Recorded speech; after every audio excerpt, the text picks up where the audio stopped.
Now let's analyze the margins for each business opportunity. Profit margins is simply just the money you have left after the general business expenses.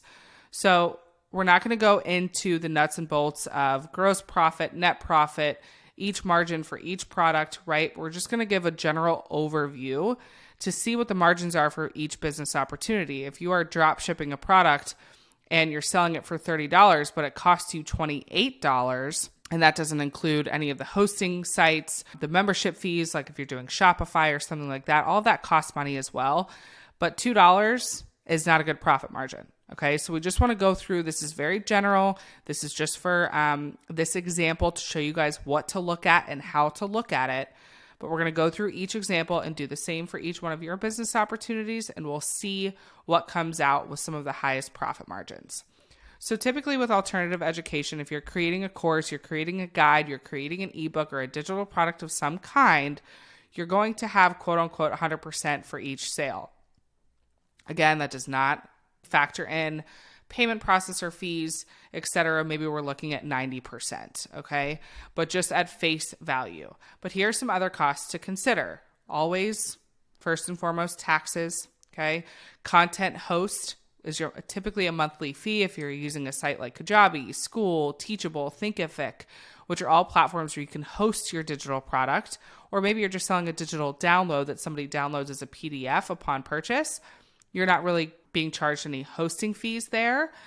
Customer service costs, tools, other tools to build the digital product. Maybe you're using a site like Canva to actually build out the product itself, and that's around $12 to $20 a month. Cost of your time, of course, payment processor fees, like I said, and more. For a physical coffee shop, the average profit margins per cup of coffee is 93.5%, which is actually a lot more than I ever thought. Of course, this can vary based on many key aspects, for instance, the style of coffee, where the coffee is sourced and sold, etc. But other costs to consider are cost of goods, cost of utilities if you are in a physical space, cost of tools, cost of rent for the building or the structure that you're selling the coffee under, cost of marketing and customer acquisition, marketing tools, maybe you have signs outside of the front door or signs down the street, insurance, etc. Drop shipping, of course, the average profit margins are between 15 to 20%. So that's a good range to shoot for if that's kind of the average in the industry, to kind of give you an idea of what to shoot for. Of course, other costs to consider are website hosting, marketing efforts, and advertising costs if you're going to do any paid advertising of any kind, cost of goods, so the cost of the product itself. Make sure you factor in some room for error of any returns, cost of tools, etc. Maybe you're outsourcing some kind of help on something you're not very good at and you're searching on places like Fiverr or Upwork to help kind of outsource some of the work that you're needing to do to get that business up and running. And then travel agency, average profit margin for a travel agency is 10 to 15%. And then, of course, other costs to consider are agency costs, website hosting, marketing material, insurances, software, license, etc. So the point of this part of the exercise is to just list out the average profit margins. And again, you can just do a quick Google search. But then to also research some of the other costs involved in that specific business opportunity.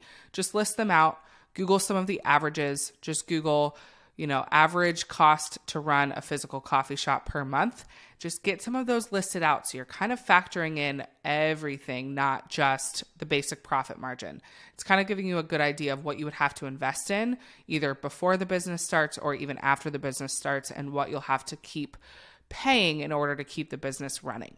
So this is just a general kind of dump of information that we're researching on each business opportunity.